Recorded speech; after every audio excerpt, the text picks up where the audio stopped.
Hello everyone! Hi! Welcome back to Drink, Read, Fabio. I'm Kate Brimmer. And I'm Sophia Karavis. And today we're doing our January wrap-up. Hey! Wrap it up, wrap it up, wrap it up. Okay, how was your reading month? My reading month was okay. It was a busy month, but I still read some good books. I read some thick books. Yeah. I read some thick ones too, and I kind of got in a reading slump in the middle of the month, but I also was sick, so kind of had a hard time having the urge to read and focus on something. I just wanted to be lazy. That's understandable, but that's good. I feel like people, especially in the book community, put such a emphasis on the number of books that you read. But people forget to take into account that some books are longer than others. Some books take longer time. Sometimes you just don't want to read, and that doesn't make you not a book person. Exactly. And it's good to have a month off. Yeah, exactly. That being said, we gotta share our opinions. So do you have any 2 stars? Yes. What was your 2E? The last novella in the Shatter Me series called Believe Me. First of all, this cover is so cutie. It's so cute. But also, it fits none of the other books. That's annoying. I loved this series, but this last book, to like wrap it up, kind of, I don't know. I was kind of like, you're over it? Why is this happening? Yeah, it didn't feel necessary. Yeah, it didn't really feel necessary. It kind of just felt, I mean, it's kind of just like, the extra is for people who really like the series. Honestly, that's what I think. My thoughts are on the novellas. Give us more. Yeah, give us more. We want more from other people's point of view. And this is from the point of view of a character that I do like. But him in this book, he kind of bothered me. And I was just like, I don't... Over it? Yeah, I'm over it. I'm over it. My 2 was The Betrothed by Kiera Cass. I love Kiera Cass's writing style. I think she writes beautifully. This cover is so pretty. And this cover, are you kidding me? Again. The gold. The gold. Look at this also. You're gonna die. Are you kidding me? And look at this. Open it up. The gold? It's gorgeous. The story kind of bothered me. It's very, very YA. It felt like it came out of nowhere a little bit for me. Yeah. But who loves me a good Kiera Cass? Yeah. Always a page turner, regardless. Oh, yeah. Moving on to 3 stars. Okay, so my first one is Twisted Love by Anna Huang. I was kind of back and forth whether this is a 3 or 3.5 because I had fun reading this, but the relationship, like the romance part, is just, it's not my favorite kind of romance, so it was kind of hard for me to like be like invested in them. But I just had to be like, the whole time, like, Sophia, it's supposed to be twisted. It's supposed to be toxic. Like, it's not realistic. Point. So, but still, like, I think I'm really excited for the other books. I loved how she intertwined, like, this other kind of darker, like, history with their pasts. In there, because that made the story way more interesting. I think if it was just the romance, I would have been like, no. I think you'll love the next one, because it's Princess. I'm excited for that one. Maybe Someday by Colleen Hoover. The conflict in this book irked me a lot. Probably this one and Ugly Love is where the conflict irked me. Again, that's the whole point of Colleen Hoover. I understand. Yeah. Like, the whole point of her is that she takes situations that are not fun and makes you empathize with those characters. That's the whole point of her. And with some of them, I'm like, yes, queen. And I think it just also depends on your triggers and what your own life experiences are and how you can relate to these different, you know, life situations. And like I said, Colleen, page turner, love your writing style, great author. It's just a personal opinion how this conflict irked me. And that's why it's a 3 star, because I was just mad. I was just angry. Yeah. This was 3.5 stars. Mine too. 3.5. 1,000 Heartbeats by Kiera Cass. This is her new book. Also, literally the prettiest cover. Are you kidding me?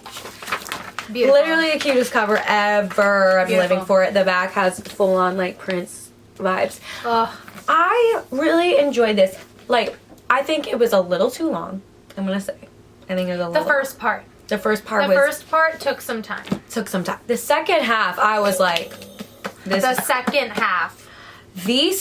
That one scene, but it's dual POV, and she switches back and forth like really quick. Like every 5 pages. Not even, like every 3 pages. It's a lot. It's a lot, and so it's just kind of like, whoa, we didn't even get established with what was just happening before that, and you switched again. But I love the main 2 characters. Me too. I love Annika. And it's Annika. Prince and Princess vibes. Prince and Princess vibes. It's good. And I liked how it was darker than the majority of her books.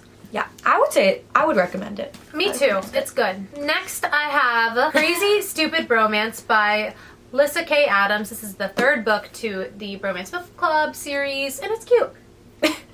I mean, that's really, I feel like that's what this book is made to do, is to be cute. It follows a character you meet in the 2nd book, and a guy that's part of the Bromance Book Club, and kind of them, it's another friends to lovers, which, amazing. And how they kind of help each other grow, and how helping each other turns into something maybe more. It's romance. Romance. And that brings me to the 2nd book of Bromance Book Club. This is Undercover Bromance by Lyssa K. Adams. This one is, again, really cute, really fun. I don't love the characters as much in this one. The main guy is kind of an asshole kind of vibes, and then the girl is kind of like, it's a little Grumpy Sunshine, with the guy, instead of being Sunshine, being just kind of like a dick. I don't know. I love these because it's a cute read that I don't have to think about anything, and I can just read it and have a good time. Yeah. And that's why I love them, and that's what they were made to do. 4-star reads! I have no 4 stars. I do. So you go. I have The Bean Trees by Barbara Kingsolver.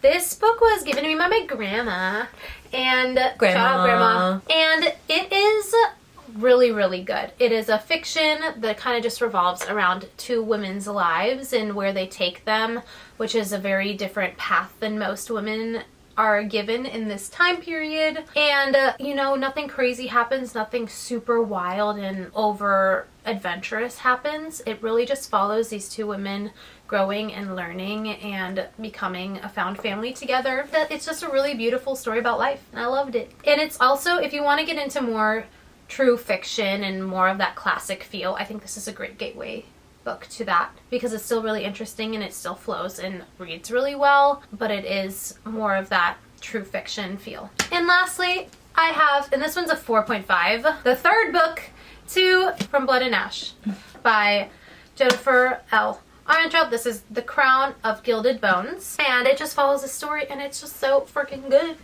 It gets really adventurous in this one. It gets a little bit darker, and their story just really evolves, and you go like all over their world, and all this fun stuff happens, and it's just so good. All right. Move on to 5 5-star reads. The big boys, the besties of the resties. Yes. Okay. My first one is All the Light We Cannot See by Anthony Doerr. This book was amazing. It was really hard to get into because it just starts off really slow, and then the second half I was just so invested in the story and the characters. It follows 2 young people during the start and then through World War II. It follows this young blind girl in France and a young boy in Germany, and he ends up being chosen to go join into this school, which is supposed to be for these gifted children, but it ends up being like him being thrown into the Nazi regime, and his journey through that, and him being like, I don't know if this is how I really wanted to spend my life, live my life. And she lives in a town that was historically, this is fiction, but she lives in a town that was historically attacked during World War II. And she lives with her uncle and like a caretaker, and it is just such a sweet story. I can't like describe it too much without giving anything away, but I think it is wonderful. I think everyone should read it. The writing is beautiful. It's great. My first 5-star is Reminders of Him by Colleen Hoover. This moved up to my #1 favorite Colleen Hoover book.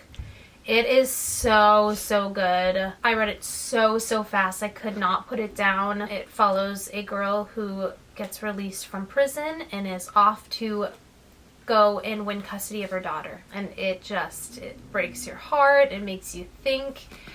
And it's another one of those hard situations where Colleen puts you in the center of it all and makes you feel for every single character involved. Mm-hmm. And you just really see life from a different point of view in this book. And it makes you really question your own values and the way that you view the world. And the ending is so good. Yeah, definitely recommend. So good. Then I read Betrothed by Emily Henry. I'm so glad I read this one last because it was my favorite. Really?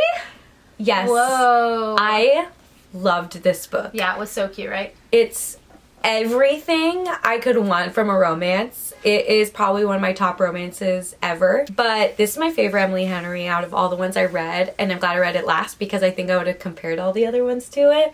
But she just knows how to write that banter. Mm-hmm. I loved Gus in January. Oh my gosh, it was so cute. And some of these quotes, made me freaking melt. So it is up there on, Love and Other Words level. I loved it. That's amazing. I loved it so much. I'm so it's happy. So cute. And then my last book and 5-star read is Harry Potter and the Order of the Phoenix, the 5th book. Yeah, Harry Potter and the Order of the Phoenix. One for you, $20 for you. You know, and that sounded like weird. You guys know, we can't give Harry Potter anything less. I mean, it's Harry Potter. It's Harry Potter. And it's so great. And I finished the 5th one, and I'm hoping to finish all of them by next month. And my last read of the month and my last 5-star is Rock, Paper, Scissors by Alice Feeney. I loved this book. It's a thriller and it follows a married couple who are kind of on the rocks. So they decide on the rocks. So they decide to go on this little weekend trip to see if it'll spark some romance. And all the lies that they've been keeping from each other start to come out. And the place that they're staying at, creepy things start happening, and it's really good. And the plot twist was so unexpected. Truly, I read this so quick. It was really good, and I really want to read her other books because I loved her writing style. And it was a good thriller. I liked it a lot. Amazing. Yay! We did it. Starting off the year strong with some good reads. So now I'm up to 9 books this year. I'm up to 6. Whoa, we're doing great. Yes. So we'll see. So do you know what your goal is for this year? I put 100. Wow. Because last year I read 87, so I'm gotta bump it up. I want to get to that 100. 100. I'm nervous this year. I'm nervous that I don't want to fall into a place like we were talking about before where I feel like I'm obligated to read and to reach a certain number because of a goal or because I feel pressured to. So I kept mine at 50 and I'm just going to do what I did last year and increase the numbers as I go because that just makes me feel better because I'm such an overachiever and such a striver to complete things that I'm nervous that I'm going to be really upset if I don't hit 100 or if I don't read, enough books in that month to hit my goal. I just want to read because I like it, and I also don't want to stray from bigger books that I want to read because I want to listen to the story because I know that it's going to take me longer to get through it. Exactly. And then, it's a psychological thing. Yeah. So I just want it to be a good time. Yeah. So let us know what you guys have read in January. If you had any reads that you were you guys need to check out. I'm just I feel like I'm trying to get through all the reads that everyone has been recommending from last year. There's so, I'm not going to get to it. It stresses me out. It honestly stresses me out. It stresses me out when there's so many on my TBR. Yeah. And there's so many on my TBR. There's so many. And I'm excited. But it's hard when there's a constant... And then there's ones coming out! There's constant new books that I want to read. And then I'm but the others... I haven't read that one yet. Yeah. It's been on my TBR for forever. All the feels. Let us know if you feel the same way. Subscribe, comment. Follow us on Instagram. Yeah, follow us on Instagram, girlies. We be posting up on there. And we'll see you next time on Drink, Read, Fabio. Bye.